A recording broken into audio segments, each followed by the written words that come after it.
Okay. All right. Wait, So are you recording, like filming? yeah. So it's what year? In 1949, I graduated from high school. Following year, 1950, I went off to college. One day while I was there, I had to go to the bathroom between classes. And when I entered the bathroom, there stood this beautiful black girl. She was backed up against the wall, you know. And she introduced herself. She told me her name was Dorothy. And I introduced myself. And I said, "You don't stay in here all day long, do you?" She said, "Yes, ma'am, I do." Of course, they yes ma'amed you back then, no matter if you were 2-year-old. And I said, "Well, honey, you can't just stand here all day long." I said, "You'll be wore out. You'll be tired." And she said, "Yeah, but I can't. They won't give me a chair. They won't let me sit down." I said, "Well, we got a living room out there. Can't you go out there and sit?" "No, ma'am, I cannot stay here like this." I said, "Well, look, my room is the second door. When you walk out the bathroom, it's that second door there. I've got a record player in there, and I've got a bed in there. Go in there and lay down on that bed and play my records anytime you want to." I said, "You can't stand here all day long. That's just not right." Well, when they did a check of the rooms, they found her in there laying on my bed. They fired her and put a black mark beside my name. So then there was a debating team I loved. I joined the debating team in college. And the debating question was, if you fell in love with a black man or a black woman, should you have the right to marry him? Of course, I took the affirmative. Yes, you have the right to marry him. Well, it got into the newspapers, and some people went up to the college and criticized me, talked about the college for having such a debate, and who was this young lady debating all this, and they had it all in the paper, what all I'd said. So we had to stop the debate, and got another black mark for defending black people. So then I worked my way part of the way through college. I worked in the kitchen. Well, this particular day, I was in there carrying in the dishes, and this young black girl was in there. She had the radio on, full blast.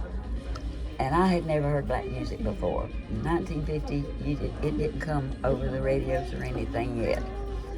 And it was his name. I asked her who it was, and she said it was Chuck Jackson. I'll never forget that name as long as I live. And I said, "I've never heard music like that." She says, "It's our music." And she started doing a dance step to it. It's called the Applejack. And I asked her what it was. She said, "It's called the Applejack." And I said, "Teach me how to do that. And I want some of that music." She said, "I'll tell you what, Saturday," we didn't have classes on Saturday, and she didn't have to work on Saturday. "Meet me down at the record shop on Saturday, and I'll help you pick out some records, and I will teach you this dance."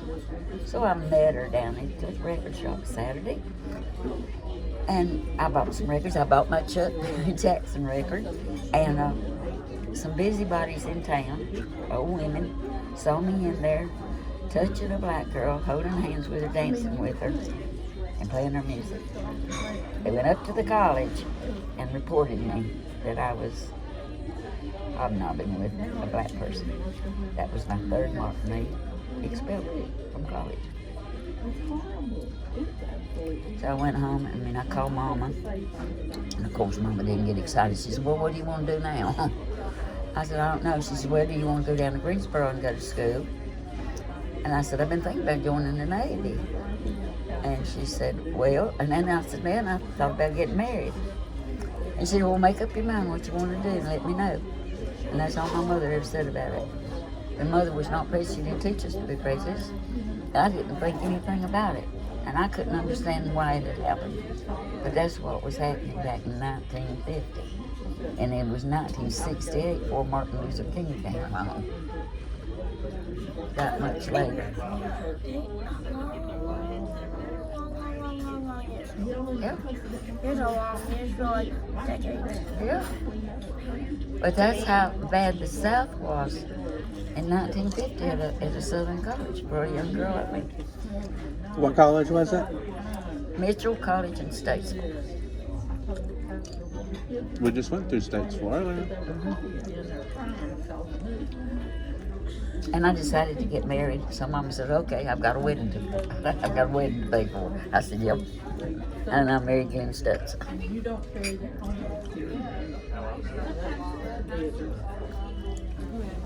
Because he didn't want me to join the Navy.